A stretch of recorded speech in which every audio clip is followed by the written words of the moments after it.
오늘 11월 3일 화요일 아침입니다. 데살로니가전서 2장 10절부터 20절까지 함께 말씀 보겠습니다. 데살로니가전서 2장 10절에서 20절까지 말씀입니다. 사도 바울이 데살로니가 성도들에게 이제 편지를 작성하고 있습니다. 고린도에서 데살로니가 교회 소식을 듣고 이제 사도 바울이 작성한 편지입니다. 데살로니가 그 지역에 한 5가지의 그 문제점들 또 이슈들이 있었다라고 어제 말씀을 나눴습니다. 첫 번째가 유대인의 핍박이었습니다. 유대인들은 사도 바울이나 이 믿는 자들이 전한 그 내용, 예수는 주다라는 거예요. 큐리오스. 이 큐리오스는 그 당시 로마 황제에게도 사용하던 호칭이었기 때문에 이거 봐라. 이들은 다른 임금을 주장한다. 로마 황제를 대적한다. 반역한다. 이런 메시지를 계속 던졌던 것이죠. 왜냐하면 유대교의 하나의 분파, 또 유대교의 하나의 개혁적인 하나의 그 모습이라고 생각한다면 그것들이 인정받아야 되거든요. 로마로부터 보호받을 수밖에 없습니다. 그러니 이것은 로마 황제를 대적하는 것이다. 라는 이 예수는 주다, 큐리오스 이것들을 걸고 유대인의 지속적인 이제 핍박이 있습니다. 자, 그리고 두 번째가 뭐냐면 버림받은 느낌이 이들 가운데 있었다 그랬죠. 데살로니가 교회 성도들에게는. 왜냐하면 그 당시 데살로니가 지역에 온 지역을 다니면서 떠돌아다니던 떠돌이 스토아 철학자들이 있었다고 그랬습니다. 근데 그들이 한 행동들은 뭐라고요?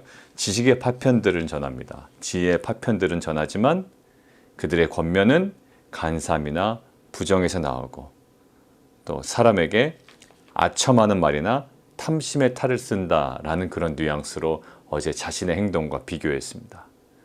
그들의 목적은 다른 데 있었습니다. 경제적인 문제를 해결하기 위함이었어요. 그리고 그것이 해결이 되면 그 지역을 떠났습니다. 그러니까 그 사람들에게는 이제 그 떠돌이 스토아 철학자들의 그런 행태를 보고 그들이 전한 지식의 여러 가지 내용들을 신뢰하지 않게 되죠. 근데 마치 사도 바울이 그런 사람처럼 보일 수 있었다는 겁니다. 왜요? 사도 바울이 데살로니가 지역에서의 위협이 있기 때문에 도망쳐 나오죠. 그러니까 사람들이 그것들 걸고 넘어진 겁니다. 그 봐라. 사도 바울도 그들과 별반 다르지 않다라는 거예요. 근데 사도 바울의 아픔은 뭐라고요? 자신이 뭐 어떻게 평가받는 것은 상관이 없지만 자신이 그렇게 평가받음으로 인해서 마치 그 떠돌이 철학자들이 전했던 지식과 지혜의 파편 취급을 복음이 당하는 것, 그것이 용납이 안 되는 겁니다. 그래서 자신은 그런 사람들과는 달라 하면서 자신의 구별된 삶을 계속 강조함을 통해 오히려 복음의 차별화를 드러내려고 했다는 것이다. 어제 이야기를 나눴죠. 그래서 오늘도 마찬가지입니다. 17절 형제들아 우리가 잠시 너희를 떠난 것은 얼굴이요 마음은 아니니 너희 얼굴 보기를 열정으로 더욱 힘썼다. 그러므로 나 바울은 한 번, 두 번 너희에게 가고자 하였으나 사탄이 우리를 막았다. 내가 갈 거야. 여러 가지 상황 때문에 어려웠지만 나는 달라. 이것들을 계속 강조하고 있는 거죠. 그러면서 지금 사도 바울의 11절 한번 보시겠습니다. 너희도 아는 바와 같이 우리가 너희 각 사람에게 아버지가 자기 자녀에게 하듯 권면하고 위로하고 경계한다 라고 되어 있습니다. 자, 어떤 것처럼요? 아버지가 자기 자녀에게 하듯이 동사 3개예요. 권면하고 위로하고 경계한다라는 거예요. 자, 권면한다라는 것은 어떤 특정한 상황에 있어서 행동 지침을 알려주고 충고하는 겁니다. 그리고 위로한다라는 말은요. 그런 행동들을 지속할 수 있도록 격려해 준다라는 거죠. 알려주고 격려해 주고 지속될 수 있도록. 그리고 마지막 경계한다라는 것은요. 어떤 권위적인 어조가 있습니다. 더 강력하게 도전하고 권면하는 거예요. 그 권위를 가지고요. 그래서 자기 아버지가 자기 자녀에게 하듯 권면하고 위로하고 그 권위를 가지고 경계한다라는 의미가 있죠. 자, 그런데 사도 바울이요. 이런 권위가 무엇으로 가능할까요? 짧게는 3주, 길게는 뭐 아무리 길게 잡아도 3개월 정도밖에 되지 않았는데 어떤 이런 관계가 성립될 수가 있을까요? 3개월 사이에 그 권위가 생깁니까? 우리가 흔히 얘기하는 세상적 권위주의는 아니죠. 예, 권위주의는 이렇게 좋은 의미진 아니에요. 그러나 권위 자체는 실은 그 자체가 나쁜 건 아니죠. 근데 오늘 이야기하는 사도 바울에게 있어서 권위가 느껴진단 말이에요. 근데 그 권위가 무엇으로 가능했을까? 그게 바로 10절에 있습니다. 함께 보시죠. 우리가 너희 믿는 자들 향하여 어떻게 거룩하고 옳고 흠없이 행하였는지에 대하여 너희가 증인이고 하나님도 증인이다라는 거예요. 자, 여기 구문을 분석한 학자들의 의견을 빌려서 말씀드리면 거룩함은 뭘까요? 하나님에 대한 태도인 거예요. 그러니까 사도 바울의 권위는 무엇으로 나왔는가? 하나님에 대한 거룩한 태도로 나왔죠. 그리고 옳다라는 것은요, 사람에 대한 태도를 나타냅니다. 그리고 흠없다라는 것은요, 그 모든 두 쪽, 하나님과 사람에 대하여 책망할 바 없는 단정한 생활을 했다라는 거예요. 그러니까 사도 바울의 어떤 그 사도로서의 권위, 이렇게 아버지가 자녀에게 하듯 그 권면하고 위로하고 경계할 수 있는 이 권위는 무엇으로 가능했을까요? 하나님 앞에서의 거룩함과 사람 앞에서의 옳음과 또 책망할 바 없는 단정한 생활로 가능했다라는 거죠. 실은 우리가 어떤 사역을 할 때요, 하나님과의 관계도 매우 좋은 것 같고 기도도 굉장히 열심히 하는데 사람과의 관계에서 또 사람을 향하여 옳지 않음, 그리고 책망할 것이 너무 많이 눈에 띄는 거죠. 그리고 단정하지 못한 생활, 이것은 사역에 도움이 되지 않습니다. 오히려 어떠한 직책과 그런 권위적인 자리에 가 있다 할지라도 그 권위가 살아날 수가 없는 거예요. 오늘 사도 바울 마찬가지입니다. 짧게는 3주, 아무리 길게 잡아도 3개월이에요. 그러나 그 기간 동안에 어떤 이런 영적 권위가 생겼는가? 바로 그겁니다. 하나님께 대하여 거룩이에요. 이거 놓치면 안 됩니다. 거룩이 무너지면 안 되고요. 사람 앞에서의 옳고 그리고 그 모든 것들을 아우르는 책망할 바 없는 단정한 생활. 저희 사랑하는 성도님들이 각 가정에서의 그 부모로서의 권위가 있을 겁니다. 직장에서는 뭐 상사로서의 권위도 있을 거고요. 또 비즈니스 가운데서는 그 오너로서의 어떤 권위도 있을 것이고, 또 교회 공동체 안에서는 또 각자의 그 리더로서의 어떤 권위가 있을 거예요. 근데 그것들은 그 자리가 주어지는 게 아니라 그의 삶으로 권위가 형성되더란 말이죠. 무엇으로요? 하나님에 대하여 거룩하고 사람에 대하여 옳고 책망할 바 없는 단정한 생활을 통해 그 권위가 형성되고 정말 전강한 권위가 이 공동체 가운데 선한 영향력으로 드러날 줄 믿습니다. 이러한 삶의 모습에 근거한 거룩함과 옳고 흠없는 책망할 바 없는 단정한 생활에 근거한 우리의 삶에 근거한 여러분들의 각자 위치에 있는 그 영적 권위가 회복이 되어지고 그 회복된 권위로 이 공동체가 다시 한번 살아나는 귀한 은혜의 정말 우리 모든 성도와 교회가 되기를 주님의 이름으로 원합니다. 자, 그리고요, 오늘 그 두 번째인데요. 두 번째 14절 한번 보십시오. 14절. 형제들아, 너희가 그리스도 예수 안에서 유대에 있는 하나님의 교회들을 본받는 자 되었으니, 본받았다라는 거예요. 굉장히 어떤 좋은 일이 있었나 봐요. 본받는다라는 것은 어떤 그 나쁜 행동을 본받지는 않잖아요. 근데 그 본받은 내용을 보니까 그들이 유대인들에게 고난을 받음과 같이, 그러니까 유대에 있는 하나님의 교회들이 어떤 거예요? 고난, 거기 동그라미 치실 거예요. 고난을 받음과 같이 너희도 너희 동족에게서 동일한 고난을 받았다. 근데 이것이 나쁜 뉘앙스가 아니란 말이에요. 그거 굉장히 좋은 거야. 이런 거죠. 원래 교회 모습이야. 원래 신앙인의 모습이야. 원래 그리스도인의 모습이야. 그런데 너희도 그거와 동일한 고난을 받았어. 너무 잘하고 있어라는 거죠. 근데 동일한 고난 하면 떠오르는 게 있습니다. 그게 바로 베드로전서 2장 14절이에요. 예수님께서 고난을 받으사, 그래서 본을 보이사 우리로 하여금 어떻게 하더라고요? 우리로 하여금 그 자취를 따라오게 하셨다라고 되어 있잖아요. 그러니까 결국 예수님의 고난은 우리에게 뭐가 됩니까? 모델이 되는 거예요. 우리가 본받아야 되는 거예요. 본을 보이사 그 자취를 따라오게 하셨다. 베드로전서 2장 14절 한 번만 찾아볼까요? 한번 찾아보겠습니다. 베드로전서 2장 14절입니다.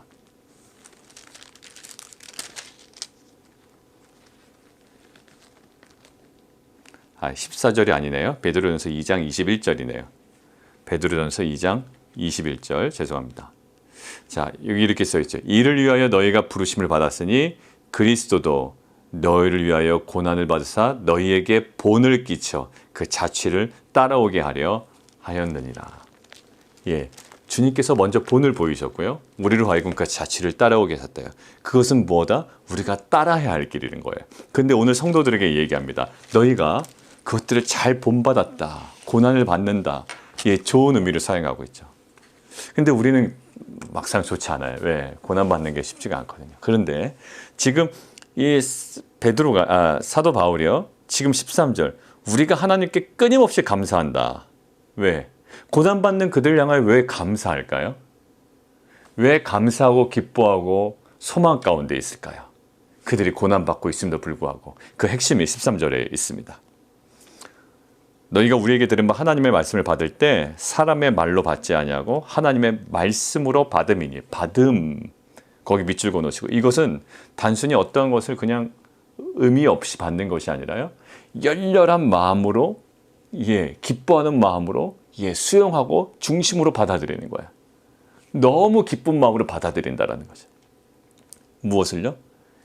바울이 전한 하나님의 말씀을 받을 때에 사람의 말이 아니라 바울이 전한 말이 아니라 하나님의 말씀으로 열렬히 환영하면서 그것들을 받아들이고 있다라는 거예요. 자, 근데 거기서 멈춰진 게 아니라 그 받아들인 말씀이 어떻게 된다? 너희 안에, 너희 믿는 자 안에서 말씀이 역사한다라는 거야. 자, 실은 우리의 삶을 끌고 가고 우리의 삶을 막 흔들고 있는 것들이 있습니다. 뭘까요? 때로는 상황에 대한 두려움이에요. 지금 고난받고 있잖아요. 마치 유대에 있는 하나님의 교회가 임한 고난처럼 이들도 고난받고 있다고요. 그럼 고난에 대한 두려움, 원망, 시기와 질투와 여러 가지 자기 연민과 많은 생각들이 우리의 인생을 끌고 갑니다. 그런데 오늘 본문은 뭐라고 하고 있다고요? 그런 고난 가운데 있지만 지금 내가 기뻐하는 이유는 뭐다? 그 모든 고난을 향한 또 고난 때문에 생긴 여러분들의 감정이나 어떤 두려움이 여러분들의 삶을 이끌어가는 게 아니라 무엇이? 너희 안에 있는 너희가 기쁨으로 받아들이는 이 말씀이 너희 삶 가운데 역사하고 너희 삶을 끌고 간다는 거예요. 여러분들 시편에 나오는 복 있는 사람은 뭐죠? 바람에 나는 겨와 같은 인생이 아니라고 그랬습니다. 그냥 바람이 나는 대로 막 이리저리 끌려다니는 인생이 아니라는 거예요. 어떤 인생이라고요? 시냇가에 심겨운 나무와 같다고 그랬습니다. 흔들리지 않아요. 그냥 때가 되면 열매를 맺습니다. 아주 그냥 견고하게 서 있습니다. 어떤 풍랑이라도 바람이 일어도요. 때가 되면 열매 맺고요. 꽃이 피는 거예요.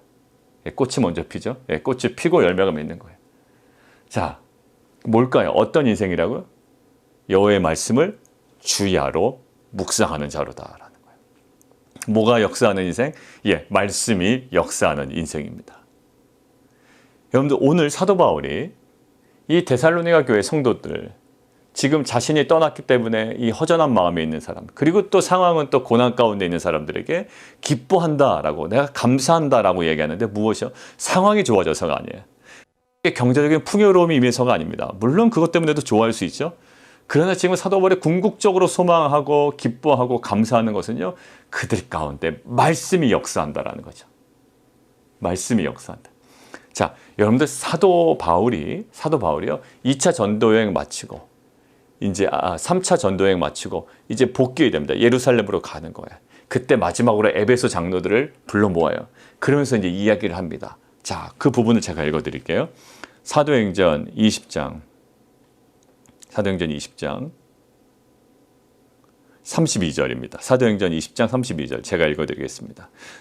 지금 내가 여러분을 주와 및 그 은혜의 말씀에 부탁한다라고 되어 있습니다. 누구에게요?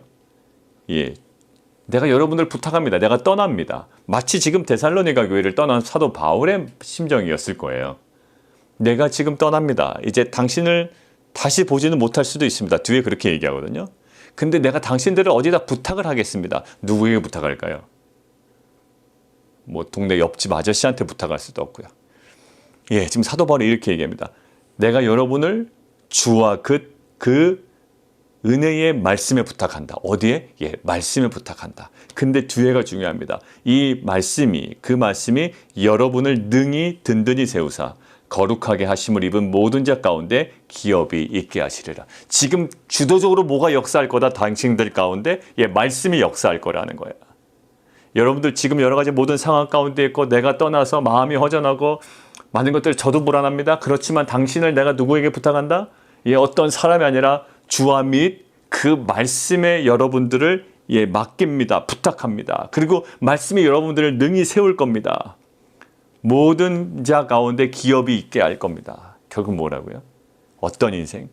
말씀이 역사하는 인생이야. 오늘 보십시오. 사도 바울이 이 데살로니가 교회 성도들이 경제적 상황이 나아지고 그들의 사회적 신분이 올라가고 평안한 삶을 보고 감사하다라고 그러지 않아요. 실은 계속 사도 바울의 편지를 보면요.